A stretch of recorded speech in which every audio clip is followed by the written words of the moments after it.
3 jours. C'est parfois tout ce qui sépare un enfant d'un avenir et de la mort. Quand Marcella a découvert les boutons sur la joue de son bébé, elle n'imaginait pas que, en moins de 72 heures, sa maison, son sommeil et ses certitudes allaient être traversés par une course contre la montre. Maran avait 11 mois, une varicelle annoncée par quelques lésions rouges.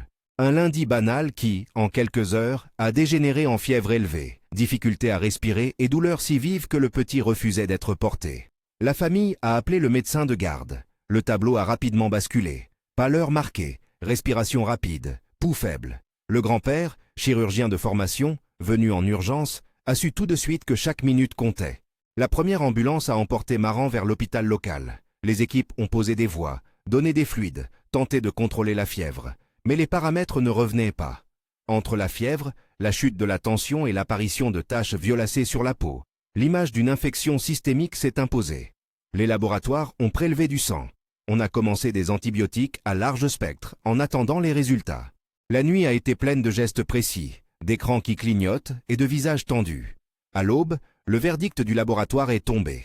La bactérie retrouvée était un streptocoque du groupe A, une forme invasive capable, dans certains cas, de déclencher un tableau clinique extrême appelé sepsis fulminant associé au syndrome de choc streptococcique. En langage simple, un micro-organisme ordinaire, présent parfois au fond de la gorge, avait franchi une barrière et libéré des toxines qui, en quelques heures, emballaient le système immunitaire de l'enfant. Les toxines ne mangent pas la chair comme dans une fable gore. Elles activent une réponse immunitaire disproportionnée, une tempête chimique qui abîme les petits vaisseaux, déclenche une défaillance multiviscérale et peut provoquer une nécrose locale quand le flux sanguin est compromis. Les médecins ont appelé un service de transport médicalisé. Maren a été chargé dans un incubateur portable, branché à des appareils d'assistance respiratoire. Le transfert vers un centre pédiatrique de référence a commencé. Pour la famille, chaque minute de vol, chaque vibration dans l'appareil signifiait une possibilité de survie ou d'échec. Dans la salle d'attente, les silences alternaient avec des prières chuchotées. Le grand-père, qui avait opéré tant d'enfants, disait d'une voix étouffée « Nous avons 3 jours ». C'est souvent dans les 72 premières heures que l'on voit si le corps tient ou cède. Ces 72 heures, c'est la ligne de front où les décisions médicales, l'accès aux ressources et la chance convergent. Si un diagnostic précis est posé et si des mesures agressives sont prises rapidement, fluide, soutien vasopresseur, antibiothérapie ciblée, drainage d'un foyer d'infection, parfois chirurgie, la probabilité de survie augmente. Si ces étapes se succèdent en retard, les organes commencent à lâcher l'un après l'autre et la fenêtre thérapeutique se réduit dramatiquement. Nous avons vu des nourrissons arriver avec une fausse tranquillité sur le visage, puis s'effondrer en quelques heures, explique une spécialiste en maladies infectieuses pédiatriques. L'ennemi n'est pas la bactérie seule, c'est la façon dont elle manipule la réponse immunitaire. Les toxines au streptococcique agissent comme des interrupteurs sur le système immunitaire, et parfois, ils restent dit bloqués sur « marche ». Quand Maran est arrivé au centre pédiatrique, l'équipe a entamé une stratégie agressive. Les chirurgiens ont inspecté tout foyer suspect. L'imagerie a cherché un point d'entrée, un petit abcès, une lésion cutanée devenue porte d'entrée. Les antibiotiques ont été ajustés vers des molécules connues pour réduire la production de toxines, et des discussions ont commencé sur l'utilisation d'immunoglobulines intraveineuses, IVIG. Ces dernières, issues du plasma humain, peuvent neutraliser certaines toxines. Leur emploi est documenté dans des séries de cas et des études observationnelles. Elles ont aidé certains patients, mais leur efficacité n'est pas, pour autant, garantie dans tous les tableaux. On parle d'utilisation expérimentale ou hors protocole dans beaucoup d'hôpitaux quand la situation devient critique. Pendant ces premières heures, Marcella tenait la main de son mari dans un geste qui cherchait à transmettre force et présence. Les machines bipaient, les médecins chuchotèrent des termes techniques, et l'enfant, malgré tout, dormait par intermittence, affaibli mais vivant. Je me souviens d'avoir pensé que si on perdait ce petit, ce serait une injustice absurde, raconte Marcella d'une voix encore tremblante. Il n'avait connu que bonheur et lait. Comment une chose aussi minuscule pouvait-elle voler tout ça si vite? Dans la littérature clinique, on regroupe sous l'étiquette de strep invasif des formes variées, cellulite profonde, fasciite nécrosante, une infection des couches profondes du tissu qui peut nécessiter des résections chirurgicales importantes, et des formes toxiques, dont le syndrome de choc streptococcique. Ce dernier se traduit par une chute brusque de la tension artérielle, une défaillance organique diffuse et des signes cutanés parfois spectaculaires, mais pas nécessairement violents au sens visuel. Marbrure, pétéchie, zone d'hypoperfusion, Les familles qui traversent ces épisodes décrivent tous la même sensation d'irréalité. Un instant, leur enfant a un simple symptôme. L'instant d'après, le monde médical se transforme en une série de décisions radicales. On empile les mots. Intubation, vasopresseur, drainage, antibiotiques à large spectre, réanimation. Le problème n'est pas que les soignants prennent de mauvaises décisions, c'est que le temps est l'ennemi premier. Plus on attend, plus la cascade s'amplifie. Nous avons des outils, mais leur efficacité dépend du moment où ils sont employés, explique un anesthésiste réanimateur pédiatrique. Un antibiotique qui arrive à temps peut freiner la libération massive de toxines. Une chirurgie précoce pour débrider un tissu infecté peut stopper un foyer. Mais si la réponse inflammatoire est déjà générale, nous luttons aussi contre nous-mêmes. Les traitements spécifiques suscitent des débats. La clindamycine est souvent mentionnée comme un atout dans ce type d'infection, parce qu'elle peut réduire la synthèse de toxines bactériennes. Elle n'est pas une panacée. Son utilisation repose sur des données cliniques et physiopathologiques plausibles, mais elle n'assure pas la guérison systématique. De même, l'IVIG, quand elle est disponible, est considérée comme une option raisonnable dans des cas critiques. Elle peut neutraliser certaines toxines et moduler la réponse immunitaire. Mais elle reste une mesure dont l'effet varie selon le patient, les doses, le moment d'administration et la composition des anticorps présents dans le lot de plasma utilisé. Au-delà des traitements individuels, la prise en charge exige une coordination, microbiologie rapide, équipe chirurgicale disponible, transfert vers unité spécialisée, équipement de support, parfois dialyse temporaire si les reins décrochent, parfois assistance respiratoire prolongée, et derrière tout cela, des décisions administratives et logistiques. Trouver un lit libre, organiser un medvac, faire venir un spécialiste en milieu rural.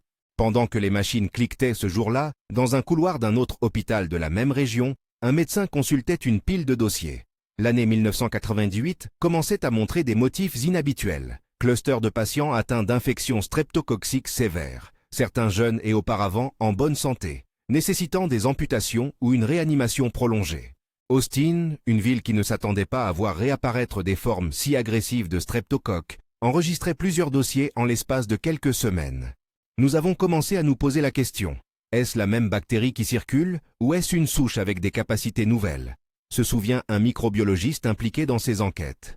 Les laboratoires ont donc lancé des analyses génomiques, cherchant des gènes de virulence, morceaux d'ADN qui donnent à la bactérie ses armes, toxines, enzymes destructrices, facteurs adhésifs.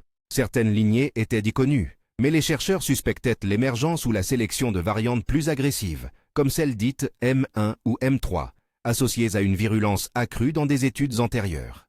La génomique n'est pas une baguette magique. Elle permet d'identifier des indices, des gènes présents, des mutations qui changent de la régulation des toxines, des éléments transférables.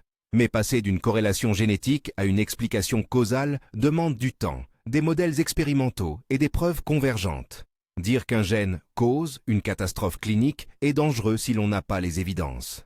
Les équipes concentrèrent donc leur énergie sur l'observation clinique et sur des mesures pratiques, repérer les foyers d'infection, identifier les contacts, prévenir la transmission silencieuse entre proches.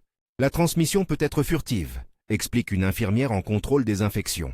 On voit parfois un parent porteur, sans symptômes sévères, mais qui transmet la souche à un enfant dont l'immunité est immature. C'est parfois la différence entre un rhume banal et une crise mortelle. La trace épidémiologique est souvent ténue. Familles qui partagent que des objets, enfants à l'école, ambulanciers non symptomatiques. D'où l'importance d'investigations rapides et d'alertes locales. Dans le cas de Maran, l'enquête a cherché le point d'entrée. Varicelle et microtraumatismes cutanés ont été suspectés. Les lésions de varicelle brisent donc la barrière cutanée, et un streptocoque qui colonise la peau ou la gorge peut profiter de cette porte d'accès. C'est pourquoi des infections secondaires graves après varicelle sont décrites depuis longtemps. Mais la fréquence et la sévérité ont surpris. Les familles racontèrent des parcours semblables. Un enfant gratte un bouton, la peau s'enflamme, la fièvre monte, et en quelques heures tout bascule. Alors que l'équipe médicale luttait pour stabiliser Maran, le service de réanimation organisait des bilans complémentaires. Culture de sang, prélèvement de lésions, tests rapides pour orienter l'antibiothérapie. Un consensus s'est rapidement formé. Association d'antibiotiques visant à bloquer la croissance bactérienne et à freiner la production de toxines, surveillance hémodynamique étroite et, si nécessaire, recours aux immunoglobulines. Les chirurgiens ont palpé chaque zone suspecte, sachant que parfois la seule manière de sauver un patient est d'enlever le tissu mortifié avant que l'infection ne se propage. La tension était palpable. Les parents, isolés par le protocole imposé pour une infection invasive, pouvaient tout simplement attendre, être informés, être appelés pour signer des interventions. Les moments d'attente faisaient autant de dégâts psychologiques que la maladie elle-même. On m'a donné des explications, mais ce que nous voulions vraiment, c'était des résultats, dit le grand-père. On ne peut pas raisonner une envie de résultat dans ces heures-là. Pendant ces jours cruciaux, d'autres familles dans la région vivaient des histoires analogues. Dan Cooper, un adulte en bonne santé apparente, s'était rendu aux urgences après une douleur abdominale vive et une fièvre qui ne cédait pas. Tom Hastings, agent de terrain, avait d'abord interprété la douleur comme une entorse après un effort. En quelques heures, la douleur est devenue fulgurante, avec une rougeur extensive. Dans plusieurs cas, la progression a forcé les équipes à pratiquer des chirurgies répétées pour enlever des tissus infectés, parfois jusqu'à compromettre des organes périphériques. Certains patients ont survécu, d'autres non. La chronique humaine et la chronique scientifique se sont ainsi rejointes. D'un côté, des familles en attente et des enfants sur des lits de soins intensifs. De l'autre, des chercheurs qui courent après des séquences génomiques et des laboratoires qui testent des hypothèses. La course est la même. Gagner ces 3 jours. Quand vous avez 24 à 72 heures devant vous, vous n'avez pas la même relation au risque, note un spécialiste des infections. On prend parfois des décisions qui ne seraient pas envisagées dans un cadre autrement stable. Utilisation d'antibiotiques à large spectre, administration d'IVIG malgré des preuves limitées, chirurgie agressive. On évalue la balance bénéfice-risque en considérant que laisser la situation se développer, c'est condamner. Ce pragmatisme est aussi une source d'angoisse pour les soignants. Utiliser une stratégie incertaine pour un patient critique peut sauver sa vie, mais il est difficile d'enseigner ces décisions en dehors du chaos clinique. Voilà pourquoi l'enquête épidémiologique et la recherche fondamentale sont cruciales. Elles cherchent à transformer l'urgence en protocole validé, à réduire l'incertitude sur quelles mesures fonctionnent, pour qui et à quel moment. Lorsque la première phase de stabilisation s'est achevée pour Maran, respirateur en place, tension appuyée par vasopresseur, antibiotiques démarrés et prélèvements envoyés, l'équipe a fait une pause relative pour évaluer les prochains pas. Les résultats partiels de culture ont indiqué une sensibilité à certains antibiotiques. L'équipe a décidé d'introduire la clindamycine, en plus d'une bêta-lactamine adaptée, pour tenter de limiter la production de toxines streptococciques. L'idée, expliquée aux parents, était de réduire la force d'attaque de la bactérie pendant que le système immunitaire de l'enfant et le soutien médical faisaient leur œuvre. Mais l'histoire de Maran n'était pas isolée, c'était le symptôme d'un phénomène plus large. Dans les semaines qui ont suivi, alors que les médecins de la ville se parlaient au téléphone, des responsables d'unités de soins intensifs ont commencé à comparer des notes. Les tableaux cliniques se ressemblaient. Les jeunes patients avaient des signes de choc, des chirurgies nécessaires, et parfois des issues tragiques. Les services de santé publique ont déclenché des alertes. Des réunions pluridisciplinaires se sont tenues, rassemblant pédiatres, infectiologues, microbiologistes, épidémiologistes. Le mot qui revenait souvent, vigilance. C'est à ce moment que la bataille s'est scindée en 2 fronts. Le front clinique, où l'on tente de sauver l'individu, avec la fulgurance et l'improvisation nécessaires. Et le front collectif, où l'on cherche à comprendre la cause, la diffusion, et à empêcher que d'autres ne vivent la même détresse. Sur ce front collectif, il ne suffit pas d'avoir une alerte. Il faut un réseau. Il faut des laboratoires capables de faire du typage génétique, des systèmes de communication efficaces entre hôpitaux, et des procédures publiques pour informer les familles et réduire la transmission. Mais ces systèmes ne sont pas homogènes partout. Dans certaines régions, l'accès à des tests rapides, à des lits en soins intensifs ou à des transports médicalisés est limité. C'est l'un des enseignements récurrents. La fragilité des infrastructures s'expose dans les crises. Lorsque la menace frappe, l'efficience du système de santé, son personnel, ses équipements, ses procédures, devient aussi importante que la science. Une ville bien équipée peut interrompre une chaîne de transmission. Une autre, moins préparée, verra la situation s'aggraver par manque de réactivité. Pendant que les équipes enquêtaient, Maran se battait. Les premières 72 heures passaient, et chaque heure amenait des bilans. Les marqueurs inflammatoires ont monté puis ont commencé, lentement, à décroître sous le traitement. Les parents, épuisés, ont vu de petites victoires, une réponse au traitement, une saturation qui se stabilise, un regard plus vif. Mais la route restait longue et incertaine. À l'extérieur, les discussions sur l'émergence de souches plus agressives continuèrent de s'intensifier. Nous avons dû apprendre, en route, à arbitrer entre la prudence scientifique et l'action immédiate, confie un chirurgien impliqué dans plusieurs cas critiques. Les familles nous demandaient « Que faites-vous différemment pour ces patients ?» Et nous répondions « Tout et rien ». Tout parce qu'on accélère chaque étape. Rien. Parce que les principes restent les mêmes. Identifier le foyer, contrôler l'infection, soutenir l'organisme. La tension entre urgence clinique et exigence scientifique ouvre une série de questions qui dépassent le cas individuel. Comment prioriser les ressources? Quand recommander l'administration d'un traitement encore peu prouvé?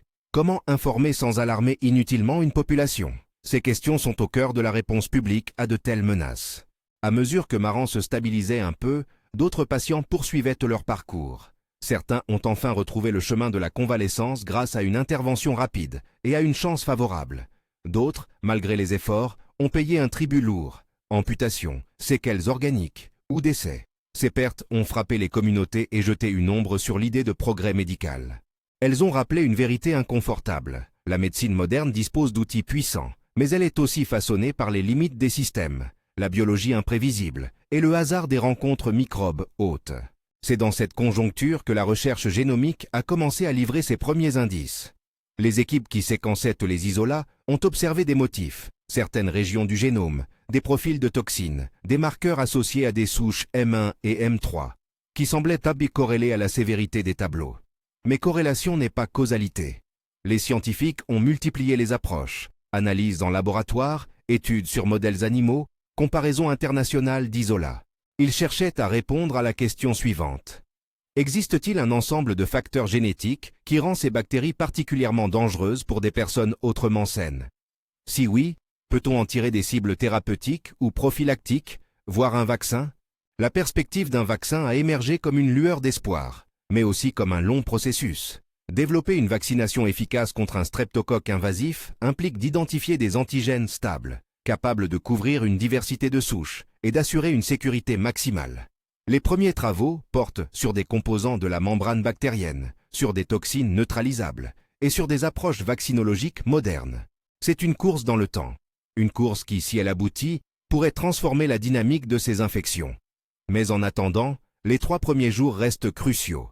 Si cette histoire vous parle, restez avec nous pour comprendre pourquoi ces 72 heures comptent et comment la science, la médecine et les communautés se mobilisent pour les gagner. Les jours suivants, les équipes ont commencé à superposer cartes cliniques et données génétiques. On a identifié des foyers, des contacts, des schémas. Cependant, la science révélait aussi sa part d'ombre. Certaines mutations semblent accroître la capacité à produire des toxines. D'autres modifient l'interaction avec le système immunitaire. Mais il est rare qu'un seul facteur suffise à expliquer la férocité d'un tableau clinique. Le terrain de l'hôte, âge, antécédents, état immunitaire, présence d'une plaie, joue un rôle central. Une même souche peut n'être qu'une colonisatrice bénigne chez une personne porteuse, mais devenir meurtrière chez un nourrisson ou un adulte vulnérable. En parallèle, des actions concrètes ont été mises en place au niveau local. Campagnes d'information destinées aux parents, recommandations sur la prise en charge immédiate des boutons et des lésions cutanées chez les enfants, procédures d'alerte pour signaler les cas suspects et protéger les services hospitaliers, des affiches dans les cabinets médicaux, des messages aux écoles et garderies, des lignes téléphoniques d'urgence. Toutes ces mesures tentèrent de réduire le délai entre l'apparition des premiers signes et la prise en charge. Mais toutes ces réponses se heurtaient à une question sociale. Comment encourager une population à consulter tôt, sans provoquer une panique inutile? Comment équilibrer l'appel à la vigilance et le risque d'engorger les services d'urgence? Les autorités de santé publique ont adopté une ligne prudente. Informer, recommander la consultation en cas de fièvre élevée ou de signes de détresse. Insister sur l'importance de l'hygiène des mains et sur la surveillance des lésions cutanées chez les enfants. Elles ont aussi souligné la nécessité de renforcer la coordination entre cliniques rurales et centres spécialisés. Dans l'unité où s'installait la surveillance de Maran, une infirmière a observé un détail qui allait s'avérer précieux. La localisation d'une nécrose minime à l'aine, presque négligée par l'œil non exercé, mais qui pouvait constituer un point d'entrée. Son signalement a amené à une exploration chirurgicale prudente. Les équipes ont pris des décisions difficiles. Incisions exploratrices, prélèvements, attente de culture. Chaque geste portait la lourde responsabilité de déterminer une trajectoire vitale. La médecine moderne, dans ses salles blanches et ses laboratoires, avance souvent entre certitudes pragmatiques et zones d'ombre. Elle s'appuie sur des protocoles, mais adapte en permanence ses actions à l'urgence. C'est cette réalité, à la fois humble et exigeante, que vivent les familles touchées par des infections fulminantes. Pour elles, les mots « 3 jours pour vivre » ne sont pas un slogan, ils sont la traduction crue d'un calendrier biologique qui impose des choix rapides. Alors que Maran franchissait ses 72 premières heures, que quelques paramètres redevenaient favorables et que la famille retrouvait un souffle d'espoir, les chercheurs continuaient à assembler leurs pièces. Les analyses génétiques se poursuivaient, des clusters étaient déconfirmés et des questions plus larges émergeaient. Pourquoi certaines régions semblaient concentrer des cas sévères? Y avait-il des facteurs environnementaux, des co-infections, des variables jamais correctement cartographiées qui favorisaient l'émergence de souches plus agressives? Comment la surveillance clinique et environnementale pouvait-elle être améliorée pour détecter à temps ces signaux? Ce pont entre le vivant de l'individu et la dynamique des populations n'était pas qu'un concept académique. Il se matérialisait dans des hôpitaux surchargés, dans des laboratoires tard dans la nuit et dans des réunions où chaque minute pesait. Tandis que les analyses se multipliaient, un petit groupe de chercheurs a commencé à dessiner une cartographie fine. Quels isolats portaient ou quels gènes? Quelles présentations cliniques remontaient des registres hospitaliers? Et comment la chronologie des symptômes s'accordait avec la course contre la montre de ces premières heures. À Austin, les dossiers s'empilaient, les cliniciens comparèrent des séquences et, plus concrètement, des histoires humaines. Dan Cooper, un jeune adulte qui avait été en bonne santé jusque-là, a raconté comment une douleur abdominale, d'abord prise pour un simple malaise, avait basculé en une urgence chirurgicale en quelques heures. Tom Hastings, travailleur de terrain, avait essayé de revenir au travail malgré une douleur croissante. Il est arrivé à l'hôpital au bord du choc. Leurs parcours ont alimenté deux types d'apprentissage simultanés. L'un technique, quel marqueur associé à une sévérité inhabituelle, et l'autre, logistique. Comment accélérer l'accès aux soins quand l'horloge biologique tourne si vite? Nous ne traitions plus seulement la bactérie, nous traitions un scénario temporel, dit le microbiologiste, en évoquant le fait que la fenêtre thérapeutique commandait parfois le choix des armes. Les équipes ont répondu par une pratique plus agressive, parfois hors des autorisations usuelles, associant une bêta-lactamine à la clindamycine pour tenter d'arrêter à la fois la multiplication bactérienne et la production toxique, sollicitant des poches d'IVIG quand la situation dépassait les protocoles établis, usant de chirurgie précoce pour contrôler les foyers. Ces stratégies, rapportées par des séries de cas et des observations cliniques, ont permis de sauver des vies, mais sans jamais garantir un succès universel. Un chirurgien s'est souvenu des nuits où il a dû décider d'exciser des tissus et d'amputer des membres pour contrôler une infection qui avançait comme un feu dans un matelas inflammatoire. On œuvre dans un espace où chaque incision est un pari. Parfois, retirer, même partiellement, arrête l'extension. Parfois, c'est insuffisant. Pour des patients comme Dan ou Tom, ces gestes ont parfois signifié la différence entre la convalescence et la perte d'un membre.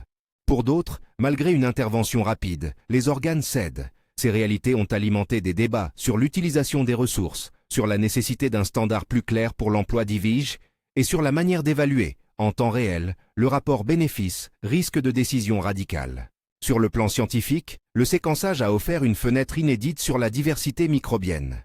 Les équipes ont repéré des motifs, des régions génomiques répétées, des clusters de gènes de virulence et des profils associés à des capacités accrues de sécrétion de toxines.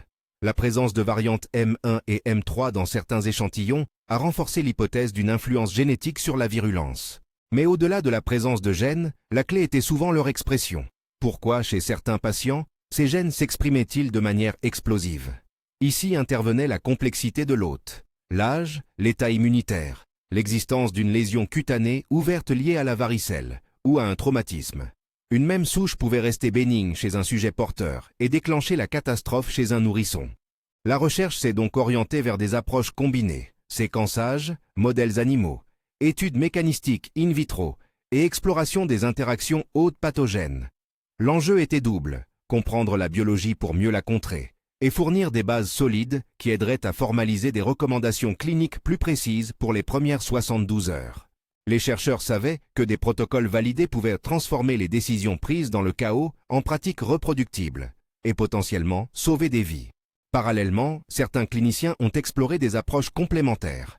L'utilisation de chambres hyperbares a été tentée dans des cas particuliers pour améliorer la perfusion des tissus et réduire la progression nécrotique. Elle a présenté, chez certains patients, des effets bénéfiques, souvent comme mesure adjuvante. L'oxygénation hyperbare n'est pas une panacée, et son rôle précis dans ces infections reste discuté. Mais dans le contexte d'un patient qui bascule rapidement, chaque possibilité plausible a été pesée. De même, des stratégies de dialyse provisoire ont permis de sauver des reins chez des enfants frappés par des complications sévères. Au cœur de ces discussions, la voix des infirmières et des équipes de contrôle des infections a pesé lourd. Repérer un foyer, identifier les contacts, parfois faire des prélèvements chez des porteurs asymptomatiques. Tout cela réduit la probabilité que d'autres basculent dans les 72 heures fatidiques. Dans les écoles, les garderies et même au sein des familles, des comportements anodins, échange d'objets, proximité lors d'un rhume, sont autant de voies potentielles de transmission qui, sans surveillance, restent indétectées jusqu'à ce qu'un cas critique surgisse. Ces efforts locaux ont trouvé des interlocuteurs au niveau des autorités sanitaires. Des alertes ont été diffusées, des recommandations spécifiques émises, surveiller davantage les lésions cutanées chez les enfants après une varicelle, diminuer les délais d'acheminement vers les centres spécialisés et considérer l'emploi précoce de clindamycine dans des tableaux évocateurs. Mais ces recommandations, rédigées dans l'urgence, reflétaient l'incertitude scientifique. Elles constituaient pourtant un pas pragmatique. En l'absence d'essais randomisés immédiats, il fallait s'appuyer sur l'expérience clinique et sur des mécanismes physiopathologiques plausibles. L'histoire d'Austin a laissé des traces. Certains patients ont retrouvé une vie proche de celle d'avant, après de longues réhabilitations. D'autres portent encore les stigmates des interventions. Cicatrices, séquelles fonctionnelles, une peur qui persiste chez les parents. Mais l'épisode a aussi galvanisé une communauté scientifique. Davantage de laboratoires ont investi dans le typage moléculaire. Des réseaux de surveillance ont été renforcés. Et la question d'une vaccination contre les streptocoques invasifs a gagné en urgence et en ressources. C'est précisément cette dynamique, la capacité d'un événement tragique à transformer une pratique, qui a permis d'aborder un autre front, celui des agents émergents liés à l'environnement. Car la vulnérabilité des sociétés face aux infections ne se limite pas aux bactéries bien connues. Dans les estuaires et les baies où l'eau mêle la mer et la terre, un micro-organisme jusqu'alors mal identifié, appelé dans certains rapports Feria, commençait à poser de nouvelles questions. Les premiers signaux venaient de pêcheurs et de travailleurs des estuaires en Caroline du Nord et au Maryland, éruptions cutanées persistantes, troubles neurosensoriels, épisodes de confusion et, dans certains cas, une faiblesse généralisée qui durait des semaines. Les symptômes ne suivaient pas toujours le schéma d'un sepsis aigu. Ici, l'exposition semblait liée à des concentrations environnementales. Des prélèvements ont permis d'isoler une espèce de dinoflagellé associée à des blooms récurrents, et les analyses toxicologiques ont mis en évidence une molécule capable d'interagir avec les membranes nerveuses et cutanées. Les scientifiques, dont Johan Burkholder et Howard Glasgow, ont documenté la présence du micro-organisme dans des zones où l'apport en nutriments était élevé. Zones anthropisées, recevant des effluents agricoles ou des déjections animales. L'hypothèse d'un lien entre eutrophisation des estuaires et explosion de Feria s'est imposée. Plus de nutriments, plus d'algues, et donc plus de production d'une toxine candidate. Mais la chaîne causale était complexe et non définitivement prouvée. La corrélation environnementale était nette, mais plusieurs facteurs pouvaient moduler la dangerosité. Température, salinité, présence d'autres espèces microbiennes. La manipulation de ces prélèvements n'était pas sans risque. Plusieurs chercheurs travaillant directement sur les cultures ont rapporté des épisodes de malaise qui les ont obligés à interrompre leurs travaux. Certains cas ont nécessité une prise en charge hospitalière. D'autres ont laissé des séquelles temporaires. Ces incidents ont produit une réaction d'alarme au sein des laboratoires. Protocole de confinement, utilisation d'équipements de protection et suspension de certaines manipulations. Des spécialistes en toxicologie marine ont aidé à définir des procédures pour évaluer et manipuler en sécurité ces toxines émergentes, tout en rappelant que l'exposition environnementale directe, par contact cutané ou inhalation d'aérosols, restait la piste la plus plausible pour expliquer les symptômes des pêcheurs. Les réponses publiques ont été pragmatiques. Fermeture temporaire de zones de pêche, interdiction de prélèvement et campagne d'information destinée aux populations locales. Ces mesures ont eu un coût économique non négligeable pour des communautés déjà fragiles, et les autorités ont dû naviguer entre protection de la santé publique et soutien aux moyens de subsistance. Les scientifiques ont recommandé une surveillance accrue, programme régulier de monitoring phytoplanctonique, tests de présence de la toxine dans l'eau et dans les produits de la pêche, ainsi que des mesures préventives pour réduire les apports nutritifs, meilleures pratiques agricoles, contrôle des effluents et restauration de zones humides. La situation de Feria illustre combien l'écologie humaine est au cœur des émergences infectieuses. Des pratiques agricoles, des infrastructures de traitement des eaux et des changements climatiques peuvent modifier la composition des écosystèmes et favoriser la montée d'agents pathogènes ou toxiques. Là où l'on pensait autrefois que la mer et ses baies offraient un tampon naturel, l'accumulation de perturbations révèle une frontière instable entre un milieu perçu comme inoffensif et une source potentielle de maladies. Alors que la communauté scientifique s'efforçait de mieux définir Feria et ses mécanismes, une autre catastrophe, d'une nature différente mais tout aussi révélatrice de la fragilité des systèmes, se déroulait ailleurs. Walkerton. Là, la menace n'était pas une souche invasive, ni une toxine algale, mais une contamination de l'eau potable par une souche de Coli O157H7. L'épidémie a pris des formes dévastatrices, poussées de diarrhées sanglantes, hospitalisations massives, et, dans des cas tragiques, des enfants développant un syndrome hémolytique et urémique, SHU, nécessitant une dialyse. Walkerton a mis en lumière comment des défaillances techniques et des erreurs humaines peuvent transformer une ressource de vie, l'eau courante, en vecteur de létalité. Après des pluies abondantes, des fuites et des défauts mécaniques, l'eau d'un puits municipal a été insuffisamment traitée. Le processus de chloration, conçu pour éliminer les agents pathogènes, a été interrompu ou mal calibré. La contamination fécale a pénétré le système. Les autorités locales n'ont pas d'emblée détecté l'anomalie et la découverte n'a suivi que l'apparition d'un nombre croissant de patients symptomatiques. Les médecins sur place ont rapidement relié les cas entre eux. Des familles ont vu leurs proches, particulièrement les plus jeunes et les plus âgés, glisser vers des états de faiblesse rénale aiguë. Le SHU, complication redoutable, a submergé les capacités locales, dialyse d'urgence, transfert vers centres spécialisés et longues hospitalisations. Les hôpitaux ont dû improviser des réponses qu'ils n'avaient pas anticipées ou à si grande échelle. L'enquête a progressivement pointé vers des causes administratives, une maintenance déficiente du système de traitement, des protocoles de surveillance lacunaires et une absence de redondance technique. Des questions de responsabilité ont suivi, alimentant des débats sur la gouvernance et la sécurité des services publics. Pour les habitants de Walkerton, la confiance, jusque-là implicite, dans l'eau du robinet s'est effondrée. Des années de vie communautaire ont été marquées par la méfiance et par un sentiment d'abandon. La gestion de la crise a reposé sur des mesures simples et urgentes, avis d'ébullition, distribution d'eau embouteillée, mise en place de centres de soins et d'information, et à long terme, une refonte des pratiques. Les leçons de Walkerton sont claires et dures. Assurer une surveillance indépendante, garantir des procédures de maintenance strictes, disposer de systèmes d'alerte robustes et former des personnels capables d'identifier et d'agir rapidement. C'est aussi une leçon sur la prévention. Une infrastructure moderne n'est pas seulement une question de technologie, mais aussi de gouvernance, de transparence et de capacité à apprendre des erreurs. Face à ces épisodes, Austin, les estuaires, Walkerton, un fil commun apparaît, la vitesse de la réponse. Dans les infections fulminantes, les 3 premiers jours façonnent l'issue. Dans les intoxications liées à l'environnement, la rapidité d'identification et d'intervention limite l'extension des expositions. Dans les contaminations de l'eau, la réactivité des autorités et l'efficacité des systèmes déterminent l'ampleur des dégâts. Cette temporalité n'est pas seulement biologique, elle est aussi administrative, sociale et logistique. Au terme de ces enquêtes et des innombrables heures de travail clinique et scientifique, des progrès tangibles ont émergé. Sur le plan des traitements, des protocoles consensuels ont commencé à consolider l'usage de la clindamycine et de l'IVIG dans des indications précises, avec des réserves claires quant à leur variabilité d'efficacité.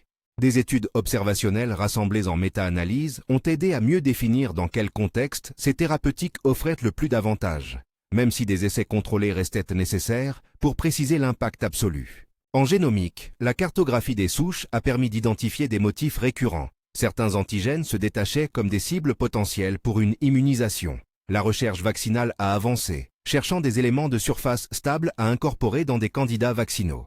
Toutefois, développer un vaccin efficace contre un streptocoque polymorphe reste un défi. Il faut couvrir à la fois la diversité des souches et assurer une sécurité très élevée pour des populations souvent jeunes.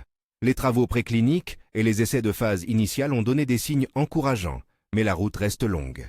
Pour Feria, les efforts ont convergé vers la surveillance environnementale et la réduction des apports nutritifs. Des programmes pilotes de restauration de zones humides et de gestion des bassins versants ont montré une capacité à diminuer la fréquence et l'intensité des blooms.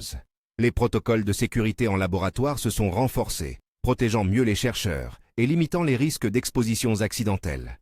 Les autorités locales, confrontées à des pertes économiques causées par des fermetures temporaires, ont commencé à envisager des compensations et des aides aux pêcheurs, tout en intégrant la santé environnementale dans les stratégies de développement. Walkerton a provoqué des réformes structurelles, renforcement des contrôles de qualité de l'eau, exigence de rapports réguliers et indépendants, et amélioration des systèmes de gestion des risques. Les enquêtes publiques ont souligné l'importance de la transparence et la nécessité d'investir dans l'infrastructure pour prévenir la répétition de telles tragédies. Mais au-delà des réformes techniques et des avancées scientifiques, une dimension humaine a persisté. Les voix des familles, des médecins, des infirmières et des activistes qui ont porté la mémoire de ceux qui n'ont pas survécu. Des mémoriaux ont vu le jour, des journées commémoratives ont été instituées, et des groupes de soutien se sont structurés pour accompagner les survivants marqués par des séquelles. Ces initiatives ont un rôle essentiel. Elles gardent de vivante la leçon que la science et la politique ne peuvent pas apprendre si la douleur individuelle est effacée. Les cliniciens qui ont traversé ces épisodes racontent un apprentissage permanent. On revoit nos pratiques, on formalise des chemins d'alerte, on standardise la prise en charge initiale et on partage nos expériences entre centres. Mais l'ombre de l'imprévu reste. Un autre ajoute, la médecine de crise exige humilité. On mobilise des thérapies qui semblent logiques, on observe, on corrige, on publie. L'objectif est de transformer l'urgence en savoir. Pour les familles, la route vers la reconstruction est longue. Marcella et sa famille, après les semaines où la survie de Maran pendait à un fil, ont entrepris une convalescence faite de consultations, de rééducation et surtout d'un travail de reconstruction psychologique. Les petites victoires, un sourire retrouvé, une prise de poids, une autonomie progressive, ont pris une valeur inouïe. Elles témoignent d'une vérité simple et puissante. Gagner ces 72 heures est souvent la première bataille, mais la guérison complète réclame un temps plus vaste et une attention soutenue. Si la leçon centrale peut se résumer en une phrase lapidaire, agir vite change tout. Elle appelle pourtant des traductions concrètes. Premièrement, la détection précoce. Développement et déploiement de tests rapides, chaîne de communication fluide entre cliniciens et laboratoires, et sensibilisation communautaire aux signaux d'alerte. Deuxièmement, la préparation clinique. Protocole de prise en charge initiale clair, accès facilité aux médicaments critiques et aux dispositifs de support, et parcours de transfert optimisé vers centres spécialisés. Troisièmement, la résilience des systèmes, surveillance environnementale, maintenance rigoureuse des infrastructures publiques et mécanismes de gouvernance transparents pour réduire les risques d'échec. Quatrièmement, la recherche continue, essais pour clarifier l'apport réel des thérapies expérimentales, développement vaccinal et exploration de marqueurs pronostiques pour orienter les traitements précoces. Autrement dit, gagner la course des 3 jours implique un réseau d'actions coordonnées, du foyer où un parent surveille une lésion cutanée, au banc de laboratoire où des généticiens décodent des souches, en passant par les salles de réunion où des responsables de santé publique décident des messages à adresser à la population. Chaque maillon compte. Le récit que nous avons suivi, des couloirs de l'unité de réanimation où Maran a combattu pour sa vie, aux estuaires où Feria a semé la méfiance, en passant par les robinets de Walkerton, montre que les menaces émergent à l'intersection des êtres vivants, des milieux et des sociétés. Elles forcent une relecture de ce que signifie être préparé. Non pas seulement accumuler des technologies, mais construire des systèmes adaptatifs capables de reconnaître rapidement les signaux, de coordonner une réponse et d'apprendre ensuite. Il serait tentant de conclure sur une note tranchée. La science triomphera, la vulnérabilité sera vaincue, mais la réalité est plus nuancée. Les progrès sont réels, meilleure détection, protocoles affinés, candidats vaccinaux en développement, réseaux de surveillance plus robustes. Mais l'imprévisible demeure. Les microbes évoluent, les écosystèmes changent, les infrastructures vieillissent. La tâche est donc continue. Vigilance, investissement, recherche et peut-être surtout solidarité. Au sortir de ces épisodes, certaines familles ont choisi de transformer leur douleur en action. Des associations de parents ont œuvré pour la sensibilisation, pour des campagnes d'information dans les écoles et pour des fonds aidant les familles frappées par des séquelles. Les cliniciens ont partagé leurs protocoles, les laboratoires ont ouvert des registres et les responsables publics ont, parfois, mis en place des réformes durables. Ces initiatives, modestes et concrètes, sont autant de signes d'espoir. Elles montrent que l'expérience douloureuse peut devenir une énergie tournée vers la prévention. Aujourd'hui, quand on évoque la phrase « 3 jours pour vivre », ce n'est pas un slogan destiné à effrayer. C'est un rappel factuel du calendrier biologique qui contraint le soin. C'est aussi un appel à ce que chaque acteur, parents, cliniciens, chercheurs, décideurs, comprenne sa part de responsabilité dans ces heures critiques. C'est un appel à construire des ponts, entre la clinique et le laboratoire, entre la santé publique et l'environnement, entre les autorités et les communautés. Si vous avez suivi ces récits et que quelque chose résonne en vous, sachez que des ressources existent pour en savoir plus, pour se former aux signes d'alerte et pour soutenir les familles touchées. Des sites de santé publique, des associations d'aide aux victimes et des archives scientifiques réunissent informations et orientations pratiques. Cherchez ces ressources dans la description. Relisez les recommandations locales pour la prise en charge des lésions cutanées et des fièvres aiguës. Et, si vous travaillez dans le champ de la santé, partagez ces connaissances avec vos équipes. En mémoire de ceux qui ont été emportés et en reconnaissance pour ceux qui ont veillé. Médecins, infirmières, techniciens de laboratoire, chercheurs et familles, l'histoire que nous venons de traverser rappelle une chose essentielle. La vie dépend souvent d'un laps de temps court que l'on peut, collectivement, protéger. Les avancées scientifiques, les réformes des infrastructures et la mobilisation des communautés construisent une résistance à ces menaces. Mais chaque victoire demande une vigilance renouvelée. Maran a survécu à ses premières 72 heures. Il a grandi ensuite, entouré d'une famille attentive, d'équipes de réhabilitation et d'un réseau médical qui a appris de son cas. Son histoire, comme celle de beaucoup d'autres, reste à la fois un avertissement et une promesse. Avertissement sur la fragilité de nos systèmes. Promesse que la recherche, la coordination et l'engagement humain peuvent transformer une course contre la montre en une opportunité de sauver des vies. Restez vigilants, informés et solidaires, parce que, quand les heures comptent, nous n'avons rien de plus précieux que la vitesse et la qualité de notre réponse collective. Pour approfondir, consultez les sources officielles de santé publique et les associations spécialisées mentionnées dans la description. Elles offrent guides, contacts et moyens d'agir. Partagez ce récit avec ceux qui doivent connaître la vérité des 72 premières heures, non pour semer la peur, mais pour susciter la préparation.